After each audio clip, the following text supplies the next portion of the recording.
So let's start our little journey into Gerald Genta. You know, there are a lot of watches that he made out there. Like I said, over 100,000. The best-selling Timex was made by Gerald Genta. You know, the Bulgari really started branding as a whole, as really putting your brand out there. We're having Bulgari on the bezel itself. But let's go with, you know, one of the icons who I'd say, you know, was here first. Okay. You know, would be the Royal Oak, which is commissioned in the 70s, finally completed in 1972. This version that we have in front of you right now, 15400 ST, this one is really, really special. Oh man, look at the light on it. It's gorgeous. Oof. A grayed out boutique edition, which came out last year. I don't think they're not making many of them. It's something that you really Hard to find. Very, very hard to find piece. Yeah. What I like about the Royal Oak and what he did, it was so different. Is first of all, you have that octagon shape case, but then you have the integrated metal bracelet. You know, integrated meaning everything is seamless. The bracelet and the case look like there's no true separation there. And it's something that you imagine in the 70s that this came out and people were like, what is this? Yeah. You know, a little too crazy. You know, maybe, you know, they were like, oh, AP kind of went off on the deep end, because remember, up until that time, everything was circular, nice, complicated timepiece. This was a time-only watch, full metal bracelet, and, you know, imagine if you had a very high-end, sophisticated taste clientele, and then you present this to them, of course you're going to have a little bit of backlash. Yeah. I mean, it took them a full year just to sell 1,000 pieces. Insane. Insane. And that helped them get out of bankruptcy, so they're not too mad about it. But boy, did they have no idea what they were getting with this Royal Oak design. Yeah, you know, and again, this is something that he made, you know, over a few days and took a long time for it to catch on. But once it did, it was really one of the propelling forces in luxury steel watches, and it brought up brands like, you know, Rolex even, to make people consider, hey, you know, a steel watch can be considered a luxury item. It can fit into certain realms. It's not just meant to be a watch just beaten up and, you know, thrown away or something like that. So he really changed the whole industry with this one watch, you know, among the many others. So I have a question for you, just a little bit tangent, but before the Royal Oak, you know, what was Audemars Piguet's, you know, leading model? Well, you know, before then, I don't think they really had one signature line. Okay. And you know, if you go back in some of the Gerald Genta history in his interviews, a lot of those older APs before the 70s were also designed by Gerald Genta. And remember, this was when, before the quartz crisis happened, brands were very much more in a different space. You know, they were the manufacturers and they would hire nice designers, hey, make us something nice. We have this great movement. What do you think we can do with it? And they were very open to, you know, ideas from everywhere, and, you know, outsourcing, and everybody kind of helped each other because they're all, you know, from these little villages in Switzerland. After the quartz crisis, that's when it was more important to have established lines, because you couldn't take as many chances. So you needed to have one line, like the Ford F-150, always the best-selling truck, is that one consistent line that Ford knows that if they put out an F-150 every year, they're going to have a certain amount of F-150s that are going to sell. And they can play around and do a Taurus and a Fusion and things like that, but they'll always have that Ford F-150. And I think during the quartz crisis, and we'll do another episode, we kind of crack that open, but during the quartz crisis, you saw a lot of brands go away from making very small production pieces, maybe 50, 100 pieces of this, and then they switch around the dial into these kind of more like standard flagship model lines. Like this is the Royal Oak, and this is the Jules Audemars, and this is the Millenary. So it became more about branding in a sense. It became much more about branding, because you wanted people not only to buy into your brand, but buy into the family. And so if you had one Royal Oak, when the R-Shores came out, you're already like, oh wow, this is a different Royal Oak. This is a Royal Oak that I can swim with. This is a Royal Oak I can have fun with.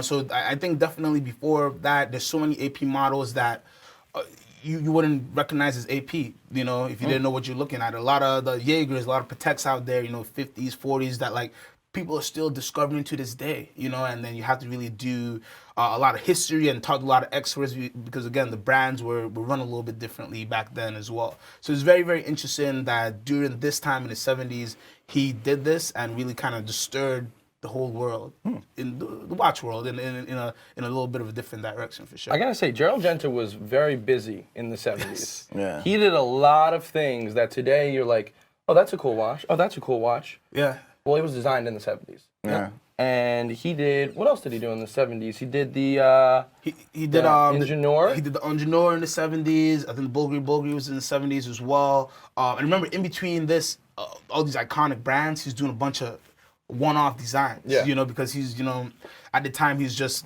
the designs are just being bought Yeah. So he'd make a design, sell it. He wasn't really getting royalties, and I think later into the 70s is when he had firm contracts with like Patek Philippe and Audemars and stuff where they continuously, wrote him a check and stuff like Which that. just helps to his legend because it's so legendary that he was so freelance that he could go wherever he wanted and have success. Yep. It truly is amazing and Yeah. a credit to him. Yeah, definitely. And one of the big things some super, Swiss watch nerds will get at him is that he worked for Seiko for a while. But Seiko is a brand who came with him with a good lump sum of money at the time and allowed him to keep progressing, keep creating. And while people at the time knocked him for helping out, some would say the causer of the quartz crisis, it definitely fueled his passion, which fueled the industry that we're in today. Yeah. Definitely. Yeah. So as we digress, let's go on to another great piece, which Jay's gonna pull out right now. This one's really special. Nautilus. This one's a 5711G. This one's really special. It's a Tiffany & Co. dial. Oh man, the blue box, right? The blue box. You get that light blue box. You know that blue box. We should have bought the box just so they could see it. The Like, problem is you bring it home, and if your wife sees it, she's gonna think, Yes. "Oh my gosh, honey, what did you get Yes. me?" well, no, you. And then what are you telling have to go surprise her. Oh, I got you something. I just can't show it to you now. And then Exactly. You bring her Like another... no. You mean that you got her something first? Yes. Yeah, exactly. Come on, you Rego. really have to. Yeah. That's more expensive. Ladies first. Ladies Because always this does first. come in a large blue box. So Yeah, they're gonna it see does, this so- and they're gonna go like, oh. Yeah, what is it? How Yeah. that large in that box? Yeah, so you definitely gotta bring a little something first, and then you kind of hide this box. Yeah. And take it out of the blue box. But boy, is that beautiful. It is a beautiful piece. This is something that the original one was designed in a little bit after the Royal Oak. Smoother lines. A Royal Oak, it was more designed for those old scuba helmets that screwed on. The Nautilus was designed more of a porthole that would screw on one side and you flap open. Yeah, it's got the ears on the side, Exactly. and he designed it at dinner while watching the people from Patek Philippe. Insane. And it's known 15 minutes it took him. 15 minutes. 15 minutes, and we're still talking about this watch today. I have never been that productive with any 15 minutes in my entire life. I wish. Ever. I could dream. Right. I could dream. And it's amazing. He produced the first prototype in his own studios as well. Wow. So it's really amazing what he did with this watch here. And a lot of people knock it, because, it came out so close to the Royal Oak. But it was just his design ethic. He just really loved it. He loved the octagons and that kind of shape, and just really a beautiful piece. And again, that one's just so special because Tiffany & Co. very only watches to get that brand and had to go out of their doors. So we're very, very lucky. Yeah, I like to that get collaboration. one. That's Yeah, a very nice collaboration. Exactly. Oh, yeah. I've seen maybe 2 or 3 Tiffany & Co. dial Nautilus, a 5980 I've seen, 5711 or 5712. You just don't really see them. It's You a can rare- get your Very, hand very on rare. it. Very special piece. You better hold on tight. Oh Yeah. no. That's something, especially nowadays, just going up, and up. Let's talk about maybe one other piece there. Let's talk about this Bulgari Octo. Oh man, this is so smooth. So man. this watch in particular is special for a lot of reasons. But let's start about the. Just don't turn it sideways or else they won't be able to see it. Yeah. First of That's all, this particular piece is the Bulgari Octo Finissimo that came out last year. All ceramic case, has the thinnest automatic movement in the world right now. Look at that. I'm pretty sure. It disappeared. Yeah. Where is it? I can't even see It's it. gone. It's gone. This watch on the wrist feels like a glove. The lightness of the ceramic and titanium parts on it, once you put it on, it's so beautiful, but you get that nice big face of an Octo and this nice, clean, subtle dial. I really, really, really love this piece. The Octo has a very interesting history. People really connect Bulgari and Gerald Genta in a lot of different ways, and of course, he designed a Bulgari piece, the Bulgari Roman, it turned to the Bulgari.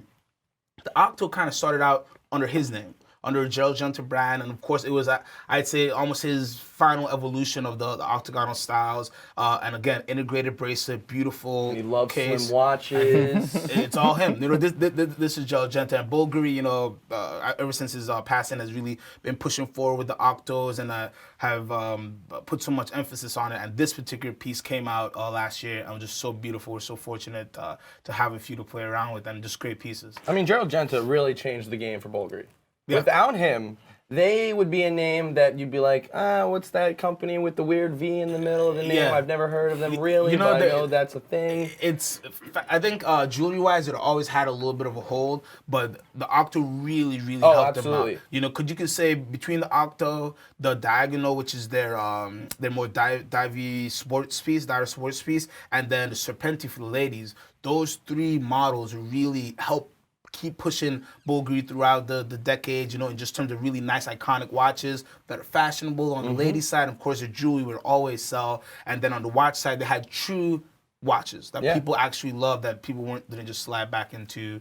And correct me if I'm wrong, but it looks like through the time he kind of wanted to reduce the size of like the cases, because the AP, it seemed to have a wider diameter, a larger case, and then the Nautilus kind of got smaller, and now we get to this Bulgari where it's like it's paper thin. Nearly, you know, like he was all about proportions, definitely. Yeah. When he was designing these things, when you look at his sketches and then you see what the final product was, you can tell that he had this idea of keeping them slim and perfect proportions, so it's fashionable and it looks nice on the wrist and it wears well. So he really did a good job on there. And the Bulgari, it really inspired a lot of different brands to start using their brand names as like designs. So having the Bulgari twice on the bezel there, you know, Louis V having the LV as a design, Hermes, you know, Hermes having the H on the belt buckle. That's the inspiration, was the Bulgari. Yeah, changed the game. The one thing about Gerald Genta you could say is just he just had this creative vision. And it's just about visibility. And one thing you could say about the Royal Oak when it came out is polarizing. You know, maybe you didn't like it, maybe you hate it, maybe you love it, but you were talking about it. You know, what was this thing? Same thing with the Nautilus. It's like, what is this? It's on the bracelet. I don't know. Don't want to pay this money. But you're talking about it. It was definitely a conversation piece. And throughout time, he definitely affected the taste of generations, you could say. And on the branding side, he was one of the first to be like, hey, let's be stand out. Don't just be another great quality watchmaker, leather goods maker, whatever you have it, but be somebody who puts your stamp on whatever you do, you know, which we all can take a lesson from, really.